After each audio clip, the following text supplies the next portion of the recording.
Quand nous publions une vidéo sur la chaîne, cela ne signifie pas pour autant que nous achevons le sujet sur lequel nous avons travaillé. Au contraire, c'est après sa publication que le plus intéressant commence, grâce à vos commentaires, aux débats qui s'ouvrent, aux interrogations, aux critiques. Nous lisons la plupart des commentaires que vous postez, même si nous répondons peu. Et il nous est parfois frustrant de ne pas continuer, sous l'impulsion de vos remarques, à peaufiner le sujet d'une vidéo déjà publiée. C'est pour cela que nous testons ce SAV, afin de pouvoir revenir sur une précédente vidéo à partir de vos remarques, questions et critiques. Grâce à ce format plus léger, ce SAV nous apporte aussi une liberté que nous n'avions pas forcément dans les autres vidéos, celle de la digression.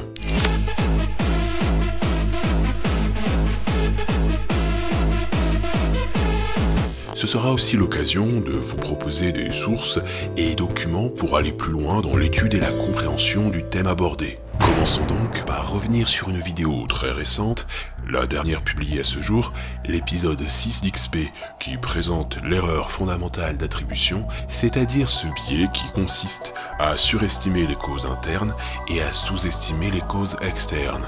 À propos des expériences en psychologie sociale.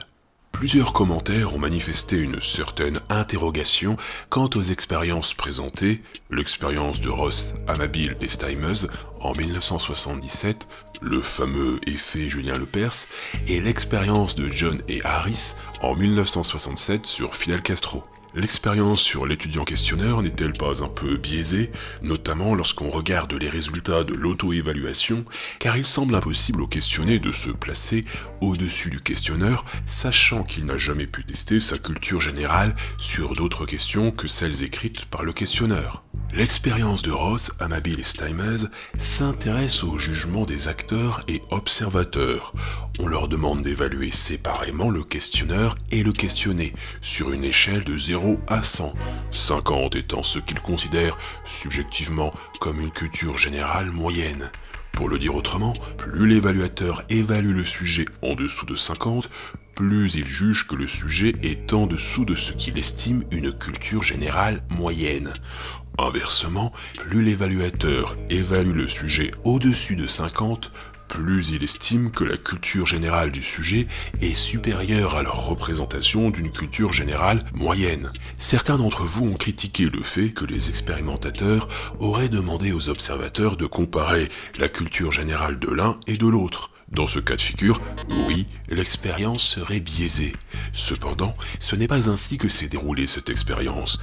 On ne demande pas aux évaluateurs de comparer l'un et l'autre, mais de les évaluer séparément, individuellement. Ce que les chercheurs remarquent, c'est que la moyenne de l'écart entre questionneur-questionné est significative quand il s'agit de l'estimation du questionné ou des observateurs. Le jugement du questionneur, lui, ne semble pas biaisé. Il n'estime pas, en effet, de nette différence entre lui et le questionné, car il a sans doute pris en compte le rapport asymétrique, sans doute car, partant de sa position, il a conscience qu'il est avantagé et qu'il ne fait finalement aucune démonstration de sa propre culture générale au-delà de la rédaction de ses questions.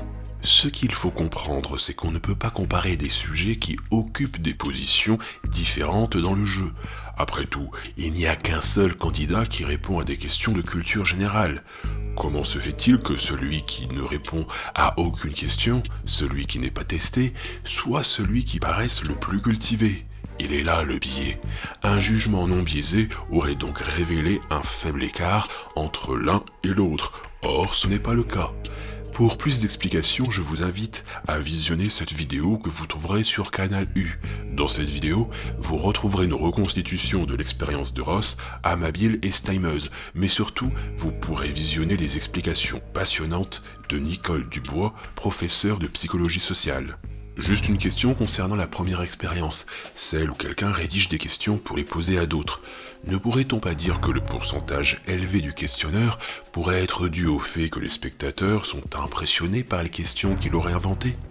C'est pour cette raison que les expérimentateurs ont demandé au questionneur de ne pas rédiger de questions trop simples ou trop compliquées. Le questionneur doit présenter des questions abordables. Il ne lui est donc pas permis de poser des questions tape à l'œil. J'ai du mal à être convaincu par l'expérience avec Fidel Castro. Bien qu'on dise aux observateurs que les écrivains aient été contraints, le discours reste le même, donc ils peuvent douter de la véracité de la contrainte. Le graphique semble le montrer, les résultats sont plus proches de la moyenne, plutôt que très contrastés. 2 précisions. La première étant que les groupes interrogés entre la première condition, auteur non contraint, et la deuxième condition, auteur contraint, ne sont pas les mêmes. Les observateurs ne sont donc pas biaisés par une précédente situation, c'est la première fois qu'ils entendent le discours. Ensuite, les expérimentateurs demandent aux étudiants d'estimer l'attitude réelle de l'auteur, et ils s'assurent que la consigne soit bien comprise par les évaluateurs. La question n'est pas « ce discours vous paraît-il pro-Castro ou anti-Castro ?» mais « quelle serait selon vous l'attitude réelle de l'auteur du discours pro-Castro ou anti-Castro ?» Quand on sait que l'auteur n'a pas volontairement écrit ce discours, qu'on lui a imposé une ligne directrice, il n'y a aucune raison d'estimer que l'auteur adhère ou non à ce discours. Au contraire, on peut poser l'hypothèse suivante, par déduction logique, que si on a imposé un discours à l'auteur, c'est parce que celui-ci n'y adhérait pas. Autre précision sur cette expérience. L'hypothèse de départ concernait une théorie sur l'inférence. Selon cette hypothèse, les expérimentateurs s'attendaient à obtenir un faible écart dans la condition contrainte, ce qui ne fut pas le cas. Le résultat a contredit leur hypothèse initiale. Concernant l'expérience avec les discours pro et anti-Castro, on remarque certes que les sondés attribuent toujours au discours des causes internes aux orateurs, malgré le fait qu'on leur ait indiqué que celui-ci ait été imposé. Mais on remarque surtout que les résultats se rapprochent de la neutralité. Ne peut-on pas alors considérer que les étudiants interrogés lors de la seconde expérience ont pris également en compte les causes externes, mais qu'ils ont eu du mal à les confronter aux causes internes? On remarque en effet que l'écart est plus faible que dans la première condition. Cependant, l'écart reste élevé. Comme pour l'expérience Julien Lepers, on aurait dû avoir un écart suffisamment faible pour que celui-ci ne soit pas significatif. Ajoutons qu'il existe multitude d'expériences diverses et de travaux qui ont validé cette expérience.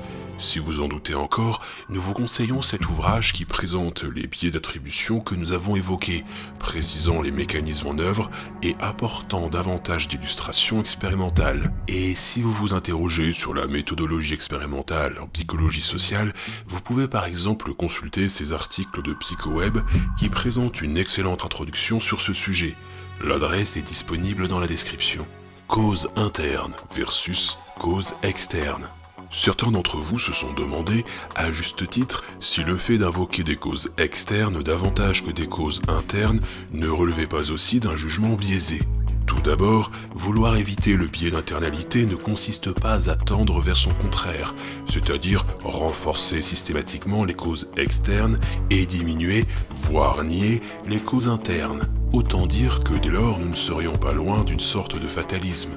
L'un dans l'autre, ce serait problématique. Il faut tout simplement veiller à éviter un trop grand renforcement des causes internes, car c'est vers cette tendance que nos jugements sont souvent biaisés. Réinvoquer les causes externes ne consiste pas à nier les causes internes, mais à en prendre compte pour réintégrer une complexité causale et éviter une simplification dans nos jugements. Vous pourrez d'ailleurs retrouver cette problématique du renforcement des causes externes dans le domaine professionnel, avec la série d'articles de Vici sur Pôle emploi, où il est question d'allégeance interne comme externe. Nier les causes externes, c'est nier les déterminants sociaux, les structures, c'est d'une certaine manière nier, voire lutter contre les sciences humaines. Mais l'inverse est tout aussi grave. Nier toutes les causes internes, c'est se croire à la merci de tout, sans aucun pouvoir. Une sorte de fatalisme. La posture intéressante est d'être interne non allégeant, c'est-à-dire être conscient des déterminations sociales, mais sans pour autant nier sa propre capacité à être aussi un déterminant, un acteur des situations. Cependant, cette posture est particulièrement rejetée dans la société. En témoignent les expériences menées par Gangloff sur l'allégeance que vous trouverez dans le dossier Pôle emploi de Vicis. Cela nous mène également à un autre questionnement, celui du sociologisme. Un plaidoyer à la sociologie? C'est une ode à la sociologie cette vidéo du coup? Ça me rappelle également ce que Valls et d'autres ont dit à propos du terrorisme. Aucune excuse ne doit être cherchée. Aucune excuse. aucune excuse sociale, sociologique et culturelle. Phrase qui a fait grincer des dents tous les sociologues de France. C'est un bel exemple qui permet d'étendre le sujet, bien que Valls ici n'ait sans doute pas fait une erreur fondamentale d'attribution, car, et c'est bien plus grave, il est sans doute tout à fait conscient de la nature de son discours, et l'assume totalement pour des raisons idéologiques et électoralistes.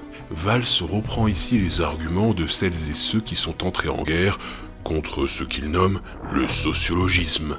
Prenons par exemple Philippe Val, qui publie en 2015 « Malaise dans la culture ».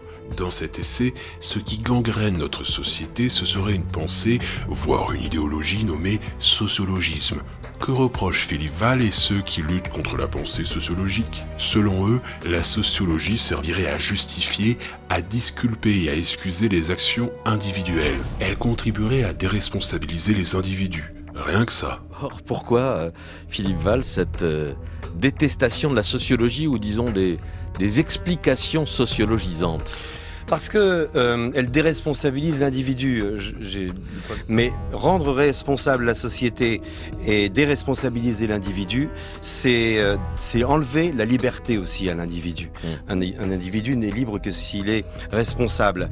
Mais le problème, c'est que la vulgate sociologique, celle qui dit le bien et le mal, qui dit la morale au lieu de s'intéresser aux faits, si la réalité ne correspond pas à l'idéologie, on l'ignore. C'est ce qui s'est passé d'ailleurs avec la façon de considérer la montée du radicalisme dans l'islam. On a ici une sorte de résistance par l'internalité allégeante, c'est-à-dire une internalité qui dénie les déterminations sociales et donc par là même qui protège les autorités ou institutions de leur responsabilité sur le sort des personnes, engendrant confusion entre compréhension et justification, ce que fait Valls dans son discours. Comprendre n'est pas excuser, comprendre n'est pas juger. Il n'y a point de jugement moral en sciences humaines, et c'est peut-être cela qui dérange. Pour reprendre Durkheim à propos de la sociologie, son rôle est d'exprimer le réel, non de le juger. Et on ne peut pas exprimer le réel en réduisant les phénomènes sociaux aux seules dispositions individuelles. On voit donc avec ce type de discours que les auteurs s'appuient sur l'idée que chaque individu est responsable, qu'importe la situation. Ils font là un biais d'internalité, car ils ont besoin de pouvoir expliquer simplement des comportements et attitudes, de pouvoir les prévoir, de pouvoir les juger, et cela découle parfois d'un besoin de contrôle. On peut comprendre dès lors pourquoi nos politiques commettent si souvent ces biais d'internalité allégeantes, volontaires ou non. Ils ont besoin de juger selon des causes internes car ils cherchent à affirmer leur capacité de contrôle et à se protéger de la responsabilité qu'ils ont en tant qu'autorité sur les événements. Si par exemple le chômage est de la faute des chômeurs, alors les autorités et les institutions sont dédouanées de toute responsabilité politique, puisque c'est de la faute des individus. Il est plus facile de pointer du doigt un individu ou un groupe d'individus que de chercher à comprendre la complexité des situations et des déterminants qui orientent les individus ou groupes d'individus à telle ou telle action. Ainsi, suite aux attaques terroristes, les politiciens nous proposeront de renforcer les mesures de sécurité afin de combattre ces individus. Cette solution s'appuie encore sur un biais d'internalité. Par contre, il sera peu mis en avant par les politiciens la situation présente, par exemple sur le plan géopolitique. Cette internalité agit aussi comme un trompe-l'œil, comme une diversion. On met le focus sur le comportement, la disposition des individus, sur l'aspect sécuritaire contre ces individus, et on évite ainsi de parler du reste, comme la politique extérieure. C'est ce même besoin de contrôle, de jugement au mérite, que l'on retrouve dans la pensée libérale, sujet que nous essayerons de développer très prochainement. Il y a beaucoup de choses à dire à propos du sociologisme. Voici donc 2 références pour aller plus loin. Tout d'abord, cet ouvrage de Bernard Lahire, Pour la sociologie, et pour en finir avec une prétendue culture de l'excuse, qui est une réponse à celles et ceux qui caricaturent pour des raisons idéologiques, ou par méconnaissance, la sociologie et plus généralement les sciences humaines. Ensuite, je vous invite à faire un petit tour, si cela n'est pas déjà fait, sur la chaîne d'Usul, avec par exemple son épisode sur la pensée 68 que vous trouverez sur Dailymotion. Toutes ces vidéos d'ailleurs valent plus qu'un simple coup d'œil. Les hommes se croient libres en cela seuls qu'ils sont conscients de leurs actions, mais ignorants des causes qui les déterminent. Spinoza, nous te saluons. Julien Lepers est-il un homme très cultivé? Plusieurs de vos commentaires ont souligné le fait que Julien Lepers pouvait très bien être un homme tout à fait cultivé. Comment avons-nous osé remettre en question la culture générale de Julien Lepers? Encore une fois, il ne s'agit absolument pas de juger la culture générale de qui que ce soit, mais de comprendre ce qui peut biaiser notre jugement. Quand les psychologues ont nommé et fait Julien Lepers l'erreur fondamentale d'attribution, dans le contexte d'un jeu ou d'une interview, il n'était absolument pas question pour eux de dire que Julien Lepers n'était pas cultivé, mais plutôt de prendre son exemple afin d'illustrer un rapport asymétrique. L'effet Julien Lepers, c'est ce biais qui désigne cette tendance à trouver plus intelligent celui qui pose les questions, comme des journalistes ou des animateurs, plutôt que celui qui doit y répondre. On pourrait d'ailleurs proposer cette idée, ce que certains ont fait dans les commentaires, que Julien Lepers est très cultivé selon des raisons externes, car à force de poser des questions et de lire les réponses, il aurait développé sa culture générale. Pourquoi pas ? Mais attention tout de même, on ne peut affirmer par la seule situation que le questionneur est très cultivé ou non. Pour revenir à la question de la pensée sociologique, à partir de la situation, il ne s'agit pas de juger, mais de comprendre. Est-ce que l'effet Julien Lepers peut s'additionner à la soumission au costume? Le fait qu'il porte un costume peut-il me faire confirmer, en tant que téléspectateur, qu'il a plus de culture que le questionné? Oui, et on a là d'ailleurs un joli combo avec le costume d'autorité. Pour en savoir plus sur les effets d'un costume, nous en parlons ici, dans cet épisode. Hollande versus Sarko. Plusieurs commentaires ont mis l'accent sur le fait que François Hollande semble avoir remarqué la technique de manipulation de Sarkozy. Pas du tout, je ne sais pas. C'est pas vous qui posez les questions et c'est pas vous qui donnez les notes dans cet exercice. Je ne donne aucune note. En effet, la remarque de François Hollande est significative. Il met le doigt sur cet effet qui consiste à se rendre plus intelligent en ayant la position de questionneur. Hollande essaye donc de casser la manipulation en rappelant Sarkozy qu'il n'a pas à se substituer à un professeur. D'ailleurs, des questions nous ont été posées pour savoir comment faire pour sortir de ce piège d'une telle situation asymétrique. Pour sortir de cette situation, il faut essayer d'expliquer les mécanismes afin de casser l'effet désiré par le manipulateur. Il faut préciser la situation asymétrique, un peu comme Hollande a essayé de le faire. Paul et Jean. L'exemple de Paul et de Jean, les deux caissiers, est un peu bancal. Jean n'est pas récompensé par une plus grande compétence, mais pour une plus grande charge de travail sur une même durée. Effectivement, si le responsable fixe la prime selon la charge de travail, le fait de récompenser Jean n'est pas un jugement biaisé, à condition de s'assurer que Paul, indépendamment de la fréquentation, n'a pas une charge de travail trop importante. Cependant, et c'est ce que nous précisons dans l'exemple, ce qui intéresse le responsable, ce sont uniquement les chiffres, sortis de leur contexte.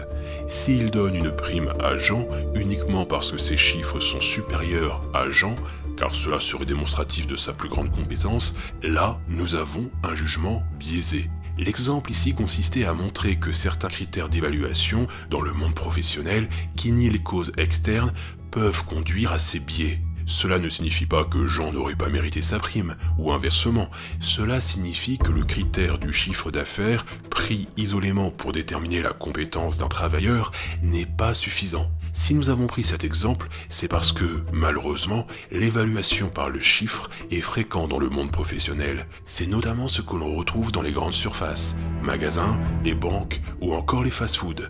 On évalue la performance du salarié par ces seuls chiffres. Cela peut aller encore plus loin en lui imposant des objectifs de vente, qu'importe que la situation ne corresponde ou pas à ce qui était attendu. Le non-respect de ces objectifs pourra être prétexte à blâme, voire à harcèlement. Voici par exemple ce que l'on peut retrouver dans les magasins d'électroménager. Mais dans un couloir qui mène au vestiaire du personnel, un tableau attire notre attention. Ce tableau, le voici. Dans la première colonne, le prénom de chaque vendeur. En face, les objectifs de vente à atteindre et le résultat de chacun.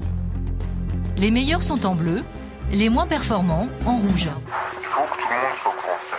Moi, je veux que quand arrive, putain, merde, c'est de la compète. Putain, merde, je suis décalé par 5 000 € dans la vie. Mais est-ce que le fait de l'afficher à la vue de tous, est-ce que, voilà, c'est pas un... Moi, je me dis que s'ils sont pas fiers de leurs résultats, tant pis pour eux. Ils en ont pas. C'est quoi qui a un problème, On voit dans cet extrait que le manager considère que de mauvais chiffres montrent l'incompétence du salarié, que celui-ci devrait avoir honte. On a là un exemple du renforcement des causes internes, du déni complet des causes externes, qui participent à la stigmatisation de l'employé et à son humiliation publique. C'est une erreur fondamentale d'attribution très grave, car aux répercussions lourdes, telles que la souffrance au travail, mais qui malheureusement est courant dans le monde professionnel. C'est ce que les psychologues constatent. Les logiques libérales qui vantent la compétition et la concurrence accentuent les causes internes au détriment des causes externes, ce qui conduit à des dérives. Exemple encore plus terrifiant dans un magasin de Conforama, où les chiffres étaient associés à des smileys. En cas de mauvais chiffres, vous étiez coupable et sanctionnable. Un smiley morbide, une balle dans la tête, vous le rappelle avec le nom des vendeurs, affiché à la vue de tous. Précisons d'ailleurs que les résultats chiffrés nominatifs ne doivent pas être affichés publiquement selon la loi informatique et liberté. Ce n'est pas légal. On retrouve encore cela dans les logiques du benchmarking, évaluant les performances des employés sur leurs chiffres que l'on met en compétition avec l'ensemble des employés. Voilà une triste illustration du biais d'internalité issu du management actuel et de la pensée néolibérale. C'est ce que nous avons régulièrement pu lire dans un grand nombre de témoignages sur le site d'On vaut mieux que ça.